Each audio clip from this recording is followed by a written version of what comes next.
Hi hello friends, welcome back to my channel. ಎಲ್ಲರೂ ಹೇಗಿದ್ದೀರಾ? ಎಲ್ಲರೂ ಚೆನ್ನಾಗಿದ್ದೀರಾ ಅಂತ ಭಾವಿಸ್ತೀನಿ. ಇವತ್ತಿನ ವಿಡಿಯೋದಲ್ಲಿ ತೊಗರಿ ಕಾಳಿನ ವಡೆ ಹೇಗೆ ಮಾಡೋದು ಅಂತ ನಿಮ್ಮ ಜೊತೆ ಶೇರ್ ಮಾಡ್ತಾ ಇದ್ದೀನಿ. ಬನ್ನಿ ಈ ವಡೆ ಹೇಗೆ ಮಾಡೋದು ನೋಡೋಣ.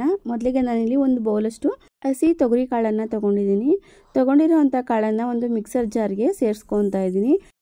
ನಂತರ ಒಂದು 2 ಟೇಬಲ್ ಸ್ಪೂನ್ ಅಷ್ಟು ಕಡಲೆಬೇಳೆನ ನೆನೆಲಿಕ್ಕೆ ಇಟ್ಟಿದ್ದೆ. ಕಡಲೆಬೇಳೆ ಕೂಡ ಚೆನ್ನಾಗಿ ನೆಂದ್ಕೊಂಡಿದ್ದೆ.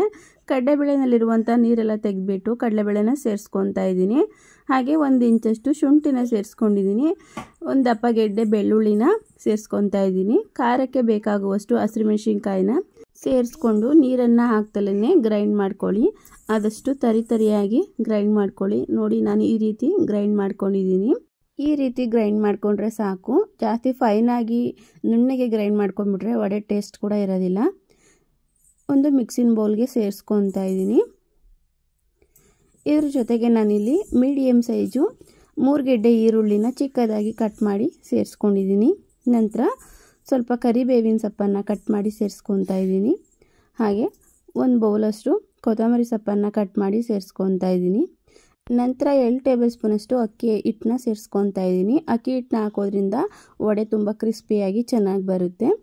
ಲಾಸ್ಟಕ್ಕೆ ರುಚಿಗೆ ತಕ್ಕಷ್ಟು ಉಪ್ಪನ್ನು ಸೇರಿಸ್ಕೊಂಡು ಚೆನ್ನಾಗಿ ಮಿಕ್ಸ್ ಮಾಡ್ಕೊಳ್ಳಿ. ನೀರೆಲ್ಲ ಹಾಕೋದೆಲ್ಲ ಬೇಡ.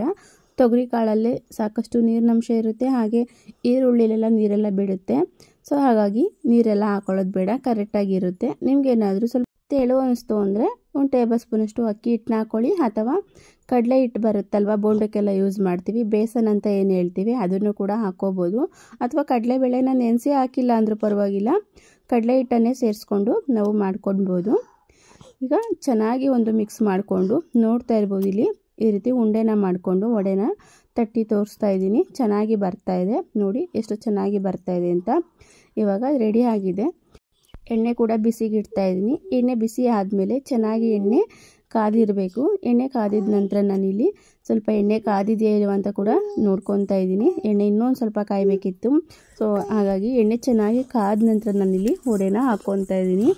ಈ ರೀತಿ ಅಂಗೈಯಲ್ಲಿ ವಡೆನ ತೊಟ್ಕೊಂಡು ಈಸಿಯಾಗಿ ಎಣ್ಣೆ ಚೆನ್ನಾಗಿ ಕಾದ್ಮೇಲೆ ವಡೆ ಎಲ್ಲ ಹಾಕ್ಬಿಟ್ಟು ಮೀಡಿಯಮ್ ಟು ಲೋ ಫ್ಲೇಮಲ್ಲಿ ಇಟ್ಕೊಂಡು ಒಂದು 5 ನಿಮಿಷ ಚೆನ್ನಾಗಿ ಫ್ರೈ ಮಾಡಿಕೊಂಡ್ರೆ ಆಯಿತು.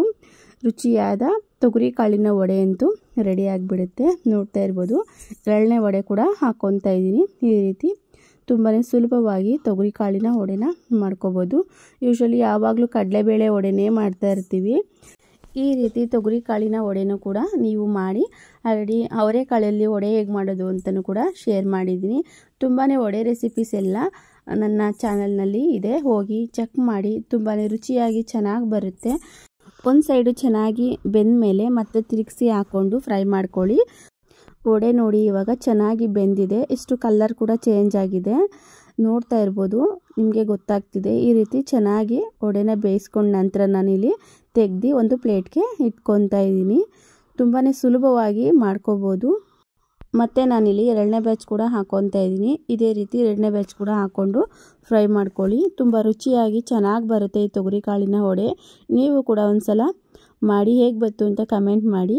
ಈ ವಡೆ ರೆಸಿಪಿ ನಿಮ್ಗೆಲ್ರಿಗೂ ಇಷ್ಟ ಆಗಿದೆ ಅಂತ ಭಾವಿಸ್ತೀನಿ. ಇಷ್ಟ ಆಗಿದ್ರೆ ಪ್ಲೀಸ್ ಲೈಕ್ ಮಾಡಿ, ಶೇರ್ ಮಾಡಿ. ಚಾನಲ್ಗೆ ಸಬ್ಸ್ಕ್ರೈಬ್ ಆಗಿಲ್ಲ ಅಂದರೆ ಸಬ್ಸ್ಕ್ರೈಬ್ ಆಗಿ. Thank you.